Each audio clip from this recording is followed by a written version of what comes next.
Hello and welcome to the Methodical Methodist podcast, a podcast where we talk about why the church is still relevant for us today as we explore themes connected to religion, politics, pop culture, faith, and yes, even the church.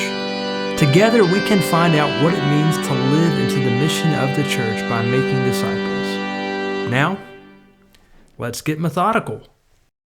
Hey friends, welcome to this episode of the Methodical Methodist podcast. I am your host, Andrew Lay, and I am excited to spend this time talking about how the church is still relevant for us. If you like the show, I hope that you might take a minute to subscribe and rate and even write a review for the podcast. It helps boost the show and make it to where more people can find it. I really do appreciate you doing that. Also, you can find me on Facebook at facebook.com/methodicalpod, and you can also find me on Instagram as well. My handle is @methodicalpod. So be sure to check me out there. I also hope that you like the new song in the intro. I want to shout out special thanks to Joshua Bracken for recording that. He's a very talented organist. And I think that this introduction is especially fitting considering we are talking about the very person who wrote that hymn. Charles Wesley is one of, if not the most, prolific hymn writers to ever walk this planet.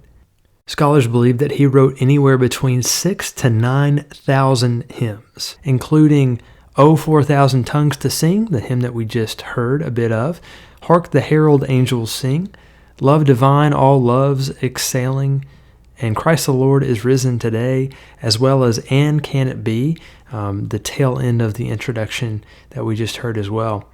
But today on the podcast, we're going to explore the life of this incredible hymn writer, Charles Wesley. Before we jump in, let's listen to Josh Bracken play that hymn one more time.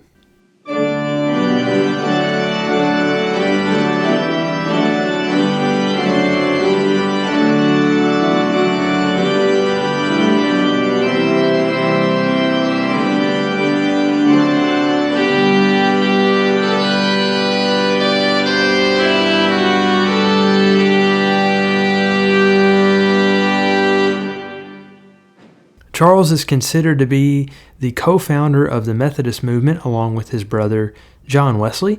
We talked about John and his contribution to the Methodist movement on the podcast in episode 1, and I'm excited to take a deeper look at John's younger brother Charles. Charles was born 2 months early on December 18th, 1707. He was the 18th child of Samuel and Susanna Wesley. Again, there were 19 children in all, but 9 of them died before they had grown out of infancy or childhood. 3 of them were boys and 7 were girls. And they weren't sure that Charles was going to make it when he was born. He didn't cry or open his eyes when he was first born, but luckily he did survive. And finally, around the time of his due date, he started opening his eyes and making some noises and actually crying. Like John and his siblings, Charles grew up in Epworth, England, and his father Samuel was a priest in the Church of England there. And when the parish fire occurred to the family home in 1709, Charles was just a baby who was carried out to safety, while John barely escaped from the flames and his mother Susanna deemed him a brand plucked from the burning. But at 8 years old, Charles left Epworth to go and live with his eldest brother, Samuel Jr., and stayed with him until he was 13 years old, some very formative years. And during this time, Charles attended Westminster School, and with the guidance of his brother Samuel, he developed a love for the church, for poetry, and the classics. And while he was a student at Westminster School, Charles actually became the captain of the school, which might be like the equivalent of student body president. He had very good character even as a young boy. He was known for defending one boy in particular from bullies, and this young boy actually grew up to be Lord Mansfield, the Chief Justice of England. And so later in life, when Charles visited London, the two reconnected and continued their friendship.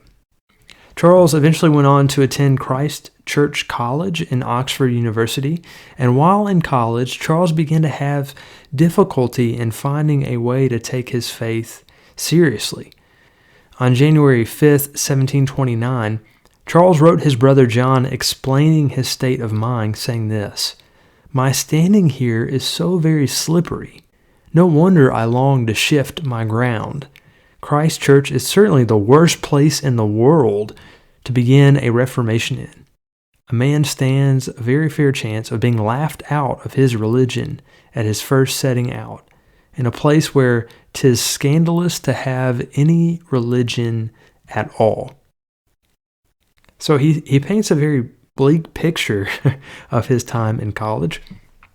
And it's very strange that it's very interesting, really, that he's saying these words about his school, because this is exactly where Reformation does begin, where a revival begins to take place, because by his second year of college, Charles had laid the groundwork of what would be called the Holy Club, from which the Methodist movement would develop.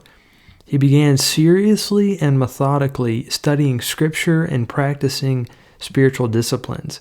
He began taking the sacrament of communion each week and was joined by a few of his friends. And this behavior, he writes to his brother John, gained me the harmless nickname of Methodist. And then in 1729, John returned to Lincoln College and Oxford University, and he joined Charles and the rest of the Holy Club. And it wasn't long before John had assumed the leadership responsibilities over this group. And as I mentioned in the John Wesley episode, the Holy Club was just one nickname that they received. They were also called Bible moths and even Bible bigots because they devoured their Bibles like moths would devour wool.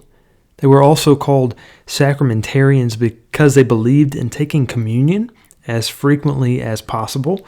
They were also called enthusiasts because they seemed like religious fanatics, and some even called them supererogation men because it seemed like they were going above and beyond what was required of them, making it kind of seem like they were seeking spiritual and divine approval.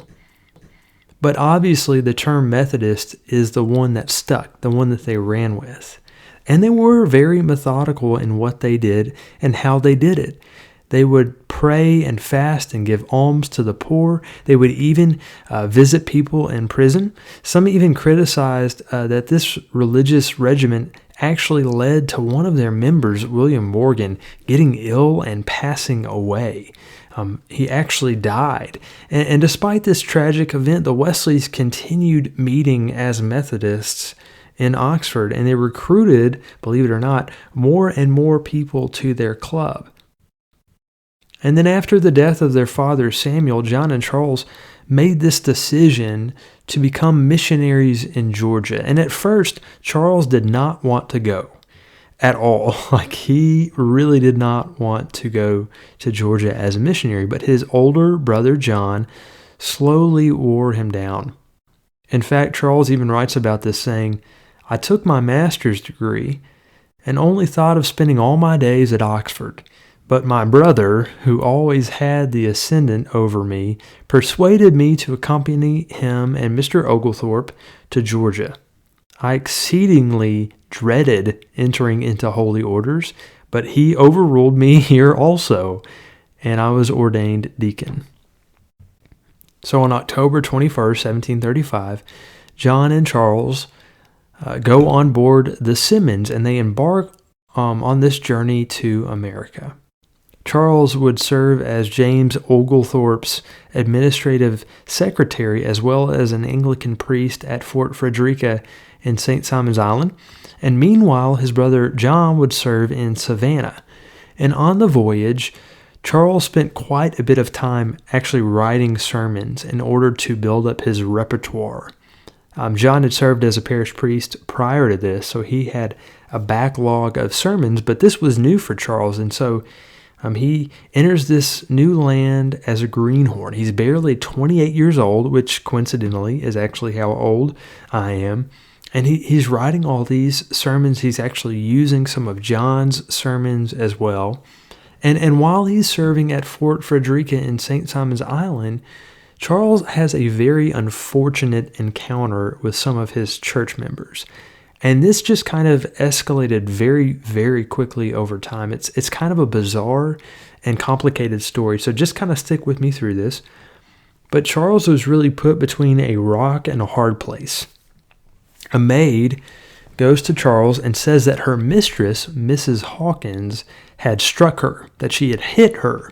And so she's crying about it. She's very upset, and she's wanting to run away from this situation, run away from Mrs. Hawkins. And so Charles takes it upon himself to act as a mediator between this maid and Mrs. Hawkins, and boy, does it not go well. Mrs. Hawkins is furious. She just completely goes off on Charles about this when he confronts her. And then when Charles goes to James Oglethorpe and asks for help for this poor maid, Oglethorpe gets very upset as well. And so he's very cold to Charles, and it just escalates very, very quickly. And then a lot of folks get upset because Charles gets Oglethorpe to pass a rule forbidding the discharge of firearms on the Lord's Day. In other words, people aren't allowed to shoot their guns on Sunday. And so, as you can imagine, this really upsets a lot of people in that colony because they loved to go out shooting on a Sunday afternoon. And so this actually leads to this encounter that happens. Two people shoot guns off on Sunday morning, March the 21st, right outside of the chapel during the communion service. First, Mr. Germain does this, and then Dr. Hawkins, who is the local doctor there, shoots off a gun as well a little bit later. And both of these men are arrested. And Dr. Hawkins is furious, and he actually shouts out, Charles Wesley is to blame for this. He is the one who has convinced Oglethorpe to pass this new law, and if anybody dies while I'm in jail, Charles Wesley is the one to blame. And so then we see the wrath of Mrs. Hawkins rise again, and of course, Dr. Hawkins is none other than Mrs. Hawkins' husband. And when Mrs. Hawkins sees her husband being arrested, she absolutely loses her mind. She runs and she grabs a gun and she shoots it off, and then she says, see, I did it too, now you have to put me in jail as well. But then she doesn't stop there. She goes and she grabs a bottle and she smashes it over the deputy's head and almost kills him. And this huge controversy erupts over this new law. And of course, Charles is the one who gets blamed for it. And it just continues to get worse and worse because then a young woman named Mrs. Lawley gets pregnant and she miscarries her child. And at that point, Oglethorpe even blames Charles for this happening because, of course, he is the reason that the doctor is imprisoned. And so Charles is just shunned by the community. Nobody will speak to him. And in addition to all that is going on, then a woman named Mrs. Welch begins to spread rumors about Charles. And Mrs. Hawkins jumps on the bandwagon, of course. And together they instigate this scheme to destroy the reputations of both James Oglethorpe and Charles Wesley. And so there is a lot that goes into this, but essentially these two women tried to pit Charles and Oglethorpe against one another by spreading these vicious lies and rumors. So first, Mrs. Welch tells Charles that Oglethorpe had made unwanted sexual advances toward her. And then Mrs. Hawkins says the same lie about Oglethorpe to Charles. And little did Charles know that Mrs. Welch and Mrs. Hawkins are also telling Oglethorpe that Charles has made unwanted sexual advances toward them. And so, as you can imagine, these rumors just spread throughout the town very quickly. And at first, both of the men believed what these women had said, but it wasn't until a little later that they eventually learned the truth and realized that the entire thing was just nothing more than these lies and false accusations. Prior to them finding out the truth of the situation, Charles is going without basic necessities. His living conditions are terrible. He is going without adequate food. He is sleeping on the ground. He doesn't even have a bed. And so he gets extremely sick. He has a terrible fever, and Oglethorpe is having nothing to do with him. Luckily, Benjamin Ingham, who was one of Charles's friends from Oxford who was in the Holy Club, is actually working with Charles there in Georgia. And Benjamin realizes that it's time to get Charles's older brother John involved. And so John travels from Savannah, and he is able to kind of clear the air between Charles and Oglethorpe. And the situation between the two men is finally resolved. But after several months of being in Georgia, Charles decides that it's time to go home. So on Monday, July 26th, 1736, Charles leaves Georgia to return back to England, and like his brother John, Charles considers his time in Georgia to be a complete failure. He was ill most of the time. He was sick most of the time. His parishioners only offered continual persecution against him. It was a very unfortunate situation there. However, despite this failed missionary trip, many scholars believe that this experience was part of what led to the revival in his life that would soon come. Out of this persecution, he was able to find spiritual renewal. He even gets to a point where he wishes he could return to Georgia, but sickness prevents him from doing that. His ship, the Hannah, finally arrives back in England on December 3rd, 1736. And John also returns back to England a few years later in February 1738. And during this time, Charles is battling illness on and off. And at a few points in his life, it even looks like he might even die. And not only is he struggling with his physical health, but he's also struggling with his spiritual health. While he is very sick, a series of 3 days leads up to one Pentecost Sunday, May 21st, 1738. Charles, in bed, begins to pray for a spiritual awakening. And this kind of marks the beginning of his so-called conversion. After he said this prayer on Pentecost Sunday, he starts to kind of fall asleep. And then suddenly, Mrs. Musgrave, who was a woman who had been nursing Charles, comes into the room and she says, "In the name of Jesus of Nazareth, arise and believe, and thou shalt be healed of all infirmities." And this really struck a chord with Charles. This kind of had been described as his personal Pentecost, where Charles has this heartwarming experience. And Charles began to write a hymn about this conversion experience. And coincidentally, his brother John had a heartwarming conversion experience as well, just a few days later, on May 24th, during a Moravian meeting. And together, the two brothers actually sang this hymn that Charles had written during his conversion experience. And then they said a prayer for one another after they had met, after these two had had these conversion experiences.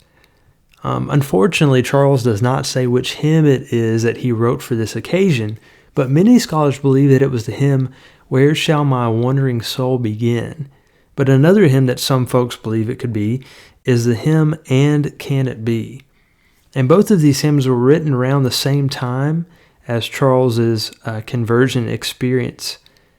Charles begins preaching about 3 times a day after this, and he is actually a very effective evangelist. On one occasion, he even preached for King George III, where John was very reasonable and restrained in his preaching.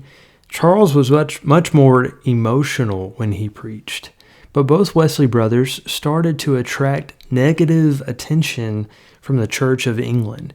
They both had to appear before the Bishop of London in October 1738 after being charged with preaching an absolute assurance of salvation.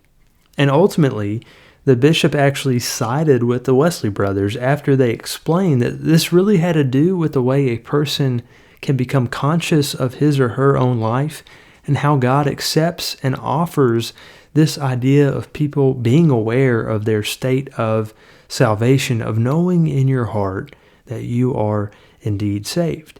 And interestingly enough, they were also charged with rebaptizing an adult. And this is something that was against the teaching of the Church of England. And in fact, it also is against the teaching of the United Methodist Church.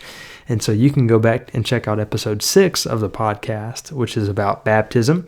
You can learn more about that there. But they essentially baptized somebody who was initially baptized by a dissenting clergyman. And so Charles got in further trouble when he actually told the bishop that he had plans to baptize a dissenter. And so this continued to escalate and carried over to the local churches in England, and people started closing their doors to the Wesleys. They were not allowed to preach in most of the Anglican churches throughout England. The priests didn't like the things that the Wesley brothers were preaching about, and this just kind of escalated over time, where more and more of the priests in these churches were closing their doors and not allowing John or Charles to come in and preach. So at the urging of their friend George Whitefield, who had tremendous success preaching outdoors, Charles and his brother John both started doing what they called open-air preaching outside. And Charles combined his love for music and poetry, and he implemented his voice in both singing and preaching, which really made for a very spontaneous form of worship. He, like John, was preaching to these large crowds, and he found a lot of success as well as a lot of persecution. The fact that they were barred from the Anglican Church and forced to preach outside really pushed them to move away from the Church of England to a degree. That really came more from John and some of the preachers that John had, some of the lay preachers, and we'll talk about that here in just a few minutes. But both John and Charles endured ridicule and opposition in their open-air preaching. They faced mobs and violence and hecklers constantly. They were pelted with stones and rocks, eggs, clods of dirt. And then on one occasion, Charles was nearly thrown off a bridge. But in the end, they responded by turning the other cheek. And their nonviolent resistance eventually kind of wore these crowds down, and they were able to eventually reach thousands of people in their preaching. Thanks to George Whitefield, John and Charles adapted and found a new way to reach people. Even though the Wesley brothers would eventually separate themselves from Whitefield because of their debate over predestination and free will. Predestination is this idea that God preordains things to happen. And free will is this idea that we are free to make our own decisions, and God is aware of those decisions, but doesn't force a certain outcome. Whitefield came to adopt a more reformed theology of predestination, and the Wesleys adopted an Arminian theology of free will. And so this eventually led to two branches of Methodism. You had the Calvinist Methodist with George Whitefield, and then you had the Wesleyan Methodists. And even though this split happened, Whitefield and Charles remained very good friends. John eventually purchased a meeting place called the New Room in Bristol, and this is where the Methodist movement really started to take shape. This became a place of worship and meetings. It contained rooms for lay preachers. It had a room for John, had a room for Charles, even had a room for their mother Susanna.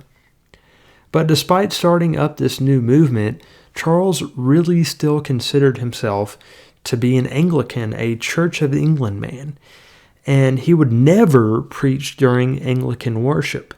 In fact, he often attended Anglican worship and received the Lord's Supper in worship. Then he would go out and he would preach to largely uneducated and unchurched crowds. He would go to where the people were. He would preach in fields, in the markets, in the village squares, in the streets. He would preach anywhere he could draw a crowd. He also would preach to minors, and he would preach in the courtyards. He even preached outside of the churches that had barred him from preaching inside. In fact, Mrs. Seward, the wife of one of Charles's friends, says this about him: Charles Wesley offers Christ to all. As time went on, John and Charles began to become more organized and methodical in how they sustained their Methodist movement. They formed the general rules for the Methodist societies. The rules essentially taught to do no harm, to do good, and to attend all the ordinances of God. Or in other words, to stay in love with God, to do the things that help you to stay in love with God. And so they also formed these small groups, these classes and bands. And they also engaged in itinerant preaching, and they mobilized lay preachers as well. They were very methodical and careful in how they did this, though. These lay preachers were mainly men preachers, but believe it or not, there were actually several women who were called to preach in the Methodist societies, like Sarah Crosby and Mary Fletcher.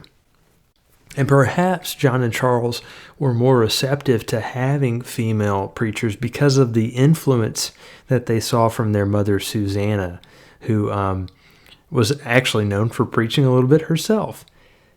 Charles was a spiritual guide for many of these lay preachers, but he was very clear that he believed the lay preachers should only preach, but not administer the sacraments, because they were not ordained through the Church of England.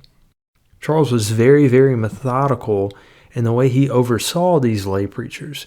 He was known for being very impatient with them at times. He was especially known for dismissing lay preachers about as rapidly as John would appoint them.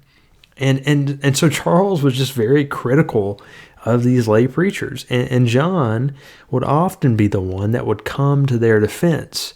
John understood the importance of mobilizing these lay preachers in order to grow the movement. But Charles did not agree with this method. He wanted to use educated clergy rather than these uneducated lay preachers who were often working other jobs as well. John Wesley obviously got his way in the end, and because of that, the Methodist movement grew very quickly. They started holding annual conferences, and the first annual conference that was held at the Foundry, which was one of the Methodist meeting places in London, and that took place in 1744. And it was attended by John and Charles and 4 others. That's it. Just John, Charles, and 4 others. But by the end of the 18th century, the Methodist annual conference had about 100 preachers in attendance. And as the Methodist movement progresses, the Wesley brothers start gaining popularity, particularly among the women. In a letter to the Moravian bishop, Count Zinzendorf, a man named James Hutton wrote this: John and Charles Wesley are dangerous snares to many young women. Several are in love with them. I wish they were married to some good Christian sisters, but I would not give them of my sisters if I had any. In other words, they're kind of ladies' man. These ladies are kind of attracted and drawn to them. And he says, I wish they were married, but I wouldn't let them marry one of my sisters, which I think is hilarious. You know, initially, John and Charles had made this decision to be celibate for their whole lives, to never be married. But things change on Friday, August the 28th, 1747, because Charles meets his future wife, Sarah Gwynn, or Sally, as he called her. While he was staying with a man named Reverend Phillips, he had 3 visitors from the Gwynn family. And one of those visitors was Sally. And when he first laid his eyes on Sally, he says it was like love at first sight. And so they began courting, or as folks say now, they began talking. And they wrote letters back and forth to each other.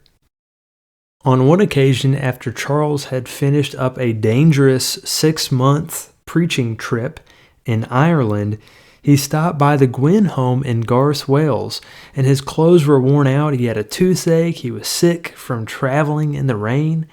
And during his stay with the Gwynn family, Charles said that Sally had nursed him like a guardian angel. And they continued to kind of date and write to one another, and Charles was very methodical as he weighed his options and thought about celibate life, unmarried life, and then what it would be like to be married to Sally. And so he wrote hymns, of course, to help him make sense of his feelings. He consulted his friends and family. The person's support, though, that he wanted the most was from his brother John. The two had made a pact that if either of them were to marry, they wouldn't do it without the other's knowledge and consent. So they made this pact to have one another's approval if they were to ever get married. Charles and John talk about this marriage proposal, and they both agree. And according to Charles, the two were of one heart and one mind in all things when it came to Sally. They agreed on this. So when Charles spoke to Sally's parents, they were actually a little concerned about this, particularly about the money. They were afraid that maybe Charles didn't have the adequate and consistent income that would be needed to take care of a wife and a family. So Charles made the decision to print a large 2-volume book of his work, 2 books entitled Hymns and Sacred Poems. This was very quickly put together, and John didn't even have enough time to exercise his methodical editorial skills. Charles was able, though, to bring in more income because of this, and slowly but surely he started to melt away some of Sally's parents' concerns. About this time, John started to have second thoughts. He wasn't quite sure if Charles should actually be married. But Charles quickly rebuked him and convinced him to allow the wedding to take place. And so after all of this, finally on April 8th, 1749, at about 8 o'clock, Charles and Sally were married. And the hymn was sung, "Come, thou everlasting Lord, why our trembling hearts adored. Come, thou heaven-descended guest, bidden to the marriage feast." There were only 2 prenuptial promises that Charles had made to Sally. The first one was kind of a strange one, actually, but it was that he would be allowed to continue his vegetable diet, which, no offense to the vegetarians out there, but that just kind of sounds awful to me. The second promise was that Charles would preach one less sermon or travel one less mile now that he was married. And apparently, Charles did a pretty good job of keeping that first promise, but not so much the second. The plan at first was for Sally to travel with him, but she stopped doing that after her first miscarriage. And as a result, Charles began traveling less and less as well. He eventually became more of a family man. Charles and Sally had 8 children in all, but only 3 of those children survived: little Charles, little Sally, and little Samuel. Unfortunately, their first child, John, died of smallpox at 16 months old. Their daughter, Martha Marie, died after 1 month. Susanna, named after Charles's mother, died after 11 months. Selena only lived for 5 weeks, and John James died after 7 months. This first loss of little John was especially hard for the couple. And as a way to reflect and process this, Charles did what he did best. He wrote a hymn entitled "On the Death of a Child." The hymn says this: "Dead, dead, the child I love so well, transported to the world above. I need no more my heart conceal. I never dared indulge my love, but may I not indulge my grief, and seek in tears a sad relief?" You know, it was not unusual for several young children to die back then, but man, that's just so sad. I cannot imagine. That is just a very tragic thing. And this ultimately led to Charles spending more and more time with his family and less time traveling and preaching. But Charles was very instrumental still in the Methodist movement.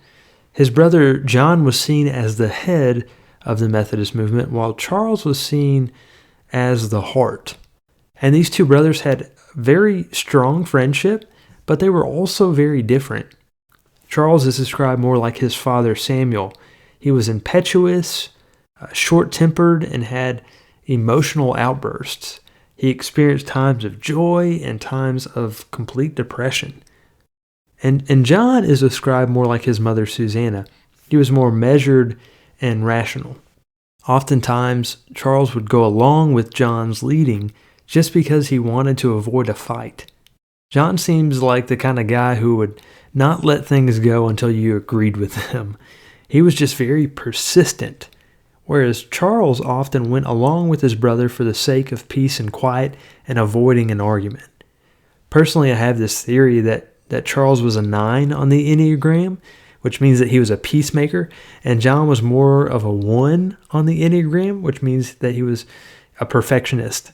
But these two personality differences were seen in their preaching styles, in their leadership skills, and in the way that they viewed certain theological ideas. And from time to time, these differences would lead to arguments. Charles and Sally's marriage and their children led to some tension between the brothers. As Charles spent more time with his family, John would often give more demands of Charles, and this at times created some tension between them. However, over time, John found himself yet again in another love triangle. You can listen to episode 1 to hear about the Sophia Hopke story and that love triangle, but John fell in love with a woman named Grace Murray, and they kind of start talking, but meanwhile, she was also talking to another man named John Bennett, who she ended up getting engaged to. Again, same story that happens with Sophia Hopke. But John is still trying to win her over, and she is kind of stringing him along. And Charles hears about this, and he's hearing all the rumors that are being spread throughout all these Methodist leaders in the movement. And Charles decides that he's going to intervene, and he goes behind John's back, and he takes Grace Murray to go and marry John Bennett, actually takes her. And Charles and George Whitefield serve as witnesses of this wedding. And this is something that truly hurt Charles and John's relationship, because after this, after John finds out that Charles had done this behind his back, John never fully trusted Charles in the same way ever again. Poor John just never had very good luck with women. But John did eventually get married to a woman named Molly Vizile. Charles did not approve of her. In fact, he called her a woman of a sorrowful spirit. John never even consulted Charles in this decision. And if you're wondering why I never even mentioned her in John's episode, in episode 1, well, that's because he never even mentions his marriage to her in his own journal. Molly and John remained married until Molly died, but by 1777, they were living separately. And the rift between Charles and John did eventually heal, though. Perhaps this is because John came to realize that he rushed into this marriage. Or maybe it's because John became very sick and nearly died in 1753, and the two were able to put aside their differences for the sake of the Methodist movement, but more importantly, for their true brotherly love for one another. Not only did Charles love his brother, but he also had a great love for the Church of England, which he lovingly referred to as the Old Ship. Charles really viewed Methodism as a renewal group within the Church of England, which allowed people to experience revival, and he considered support for the Church of England a requirement for membership in the Methodist societies. But they were often lay preachers who were pressuring Charles's brother John to move away from the Church of England and to ordain them outside of the official church. And this constant pressure began to actually change John's mind on the matter a little bit. But Charles remained very stubborn on this matter. This was a hill he wanted to die on. And ultimately, John sided with Charles on this matter, although maybe not with as much fervor as Charles had. But over time, Charles realizes that separation is inevitable. Despite his best efforts, he could tell that the winds had shifted and separation from the Church of England would happen, whether he wanted it to or not.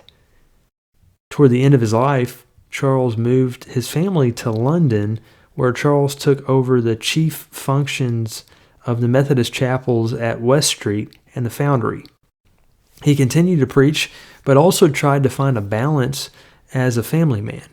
And during this time, his frustration with lay preachers and the threat of the Methodist Church splitting just grew and grew. John eventually ordained lay preachers that were sent to America to continue the Methodist movement in the New World. And John did this behind Charles's back. And when Charles found out, he wrote, "I am thunderstruck. I cannot believe it." John and Charles exchanged several heated letters back and forth. And in the end, John ended up ordaining at least 27 of his preachers. And one, Thomas Coke, he appointed to the level of superintendent. This obviously caused great tension between the brothers, but Charles and John were ultimately able to remain close despite this. Charles was finally able to make peace with this reality that the Methodist movement was bound to break off from the old ship, from the Church of England. Charles, however, was very stubborn, and he remained a Church of England man throughout his entire life. Over the years, Charles's already poor health continued to decline. And just a few days before his death, Charles had his wife, Sally, write down these words: "In age and feebleness extreme, who shall a sinful worm redeem? Jesus, my only hope thou art, strength of my failing flesh and heart. Oh, could I catch a smile from thee and drop into eternity." Charles never seemed to fear his inevitable death, but he embraced it. On March 29th, 1788, at the age of 80 years old, Charles died with his family surrounding him. In his last breath, he uttered the words, "Lord, my heart, my God." He was buried in St. Mary Le Bourne Parish Church graveyard there, which of course was a church in the Church of England. John was not able to be at that funeral service. But Charles was a man who lived very passionately, and he loved passionately. He felt passionately. He was a poet and a preacher. He was a husband and a father and a brother. He was a man who held strongly to his beliefs. And his contribution to the Methodist movement is undeniable. I know that after doing the research for this episode, I have a newfound appreciation for Charles Wesley and the life that he lived.